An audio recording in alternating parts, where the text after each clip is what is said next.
جو بھی ساتھی اس پر جو بھی کہنا چاہے، کامنٹ بھی ہو سکتا ہے، کوشچن بھی ہو سکتا ہے، جو بھی آپ سمجھیں، جو بھی آپ کو لگتا ہے کہ ہم بات کرنی چاہیے تاکہ ہماری علمی ترقی ہو، تو یہاں پر آپ کے لیے ایک موقع ہے کہ ہم آپس میں مل کر اس کو ڈسکس کریں کہ ابھی ہم کیا سمجھیں، جو بھی پہل کرنا چاہے۔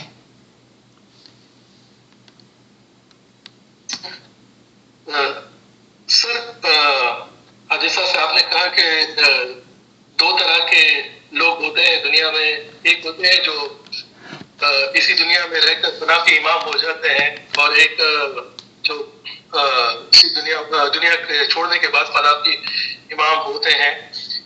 تو ایک شخص ہے جو ٹھیک ہے وہ علم بھی لے رہا ہے، سب کچھ کر رہا ہے، سمجھ میں بھی آ رہا ہے، لیکن فنا فی امام نہیں ہوا ہے اسی دنیا میں رہ کر، تو اب اس کے لیے کیا ہے؟ وہ علم تو لے رہا ہے، سب کچھ کر ہی رہا ہے، لیکن فنا فی امام نہیں ہو پا رہا ہے، تو کیا اگر وہ علم کے ساتھ فنا فی امام ہو رہا ہے؟ ہاں جی، بہت خوب۔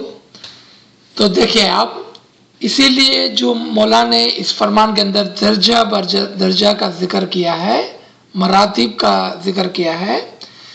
اگر ہم فرسٹ گریڈ سے سیکنڈ گریڈ تک پہنچ گئے ہیں تو اس کا مطلب ہے کہ ترقی ممکن ہے، ترقی ممکن ہے۔ اسی لیے ناچیز نے 7 سیڑھیوں کی بات کی کہ ہم کہاں تک پہنچے ہیں، اور کبھی بھی کسی سیڑھی پر بیٹھ کر خوش ہونے کی ضرورت نہیں ہے، یعنی کہ یہ کہنے کی ضرورت نہیں کہ ہم نے جتنا حاصل کر لیا وہ کافی ہے، درجہ بدرجہ اوپر جانے کی بات ہے۔ اب آ جائیں آپ کے سوال کی طرف۔ 3 طرح سے ہم امام میں فنا ہو سکتے ہیں، 3 درجات کے اوپر، یعنی کہ فنایت کے اندر بھی 3 درجات ہیں۔ فنایت کے اندر بھی ایک، علم کے ذریعے سے اب امام میں فنا ہو جائیں، دوسرا عمل کے ذریعے سے یعنی کہ عبادت کے ذریعے سے امام میں فنا ہو جائیں، تیسرا معرفت کے ذریعے سے امام میں فنا ہو جائیں۔ اب اس تینوں کے اندر کیا فرق ہے؟ کیا مطلب ہے کہ علم کے ذریعے سے، کیا مطلب ہے عبادت کے ذریعے سے، اور کیا مطلب ہے معرفت کے ذریعے سے؟ یہ لکھ لیں آپ، علم کے ذریعے سے، عبادت کے ذریعے سے، معرفت کے ذریعے سے۔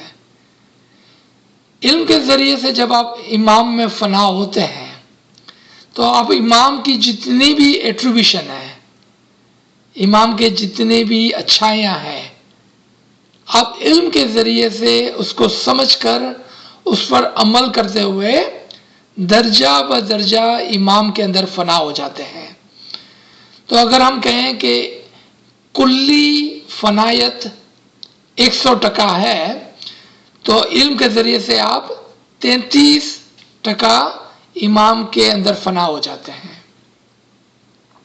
پھر عبادت کے ذریعے سے جیسا جیسا آپ عبادت اور اچھی سے اچھی عبادت کرتے ہیں، آپ دوسری فنایت کے اندر چلتے ہیں،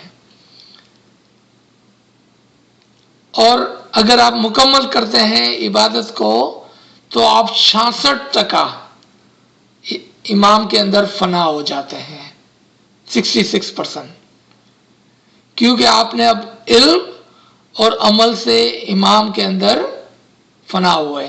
ابھی بھی مکمل فنایت نہیں ہے۔ مکمل فنایت کب آتی ہے؟ جب آپ معرفت پر پہنچتے ہیں۔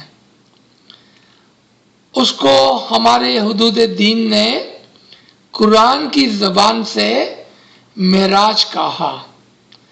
ہمارے دین کے اندر ہمارے پیروں نے اس کو بون گوفا کہا، اور ہمارے دائیوں، پیروں اور عارفین نے اس کو مکمل فنایت یا معرفت کہا۔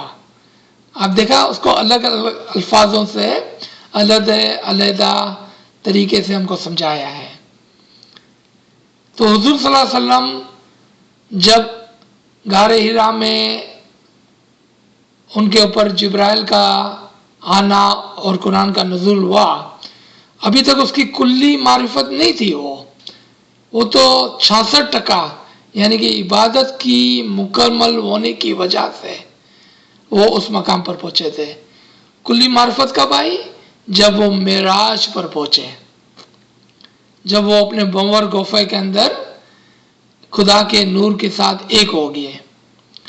تو آپ نے دیکھا کہ یہ تو جرنی ہو گئی، پھر یہ تو ایک سفر ہو گیا۔ تو ناچیز نے شاید پچھلی کلاس یا ایک کلاس پہلے ایک بات سوچنے کے لیے تمام ساتھیوں کو دعوت دی تھی کہ اگر ہم کہتے ہیں کہ میں فنا فی امام ہو گیا تو پھر کیا؟ تو یہاں سے ہم کو پتہ چلتا ہے کہ فنا فی امام کے بھی 3 درجات ہیں، اور پھر جب ہم روحانیت کے ساتھ اور علم کے ساتھ آگے بڑھتے ہیں، امام میں فنا ہونے کے بعد بھی آگے بڑھتے رہتے ہیں، تب جا کے ہم کلی معرفت کو حاصل کرتے ہیں، یعنی کہ ہم معراج تک پہنچتے ہیں مکمل طور پر۔ اب آپ کے جو دوسرا سوال تھا، آپ کے 2 سوال تھے ایکچولی، کہ اگر ہم نہیں پہنچ سکتے ہیں کلی طور پر تو پھر کیا؟ چونکہ مولا رحمان اور رحیم ہے، اور اگر ہم نے 33% بھی کر لیا ہے تو مولا ہم کو مرنے کے بعد کچھ وقت سکھا کر، کچھ عبادت کروا کر ہم کو اپنے اثر میں واصل کریں گا۔ اگر ہم 66% پہ پہنچے ہیں تو مولا اپنی رحمت اور مہربانی سے باقی آپ کو انعام کے طور پر دیتے ہوئے اثر میں واصل کر لیں گا۔ ہم کو صرف کہاں تک پہنچنا ہے؟ علمی طور پر اور روحانی طور پر۔ اگر ہم عقلانی طور پر بھی یعنی کہ کلی معرفت کے ساتھ پہنچ سکتے ہیں تو ویل اینڈ گڈ، ہم اسی دنیا میں یہ کام کر سکتے ہیں۔ اگر نہیں تو مولا مہربان ہے، انشاءاللہ مرنے کے بعد وہ ہم کو کچھ دیر تعلیمات دے کر، کچھ عبادت کروا کر، اپنی رحمت کر کے ہم کو اصل میں واصل کریں گا، یعنی کہ کلی معرفت عنایت فرمائیں گا۔ تو ہم کو نا امید نہیں ہونا ہے، ہم کو صرف محنت کرنی ہے اور کوشش کرنی ہے اور قدم بہ قدم آگے بڑھنا ہے، بیٹھنا نہیں ہے، اور ہمیشہ یہ کرنا ہے کہ بھائی میں تو کچھ بھی نہیں ہوں، مجھے ایک اور قدم چلنا ہے، پھر جب وہاں پہنچا ہوئے تو میں کچھ نہیں ہوں، مجھے ایک اور قدم چلنا ہے۔ تھینک یو کامرے صاحب، بہت شاندار سوال۔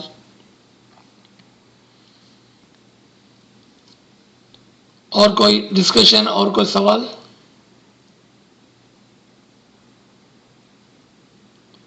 بہت سارے سوالات ہو سکتے ہیں اگر آپ چاہیں تو، کیونکہ سوالات سے بہت زیادہ فائدے ہوتے ہیں اور اس سے ہمیں وہ باتیں سیکھنے ملتی ہے جو ہم کو سیکھنی ہے، نہ کہ جو استاد سکھانا چاہتا ہے۔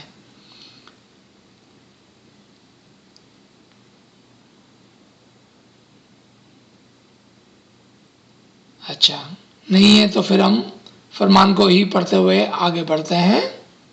اس کے بعد بھی آخر میں بھی سوالات ہو سکتے ہیں اور بعد میں کلاس کے بعد بھی سوالات ہو سکتے ہیں۔ مولا آگے فرماتے ہیں، جس انسان کا لباس خراب اور میلا ہو، اس کے لباس پر راستے میں تھوڑی مٹی یا کیچڑ لگے تو اسے افسوس نہیں ہوگا، اس کے کپڑے پہلے ہی سے میلے تھے، اس پر کچھ مزید داغ لگنے سے اسے افسوس نہیں ہوگا۔ لیکن جس انسان کا لباس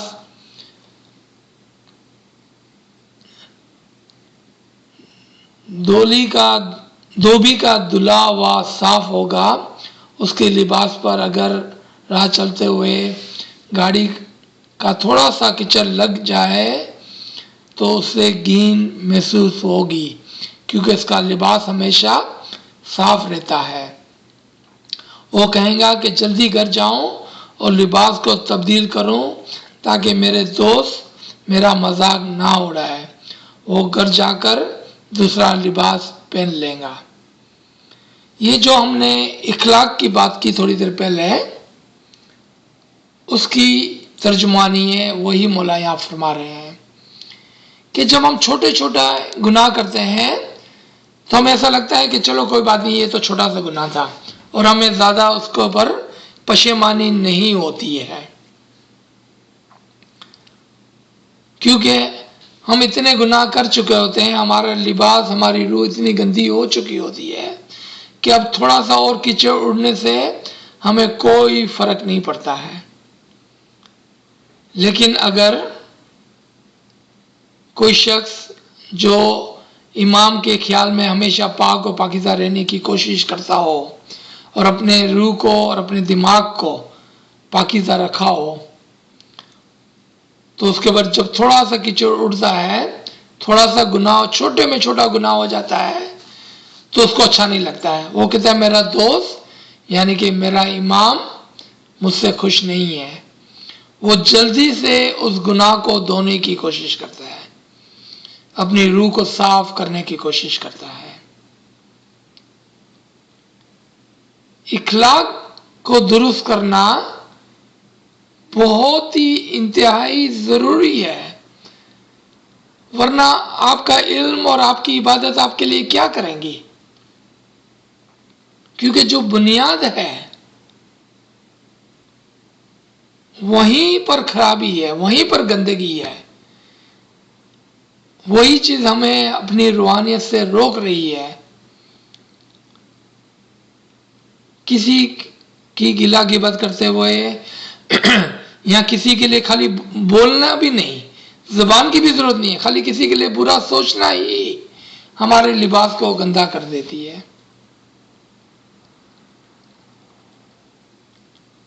یعنی کہ اتنے چھوٹی چھوٹی چیزوں پر دھیان کرنا ہوتا ہے،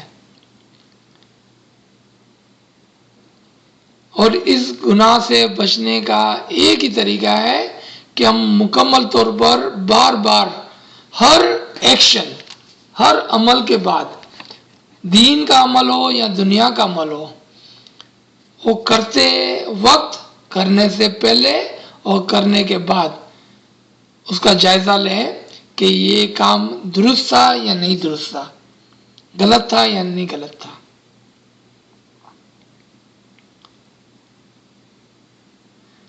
اس کے معنی سمجھتے ہو؟ کچڑ سے مراد گناہ ہے، وہ کچڑ یہ ہے: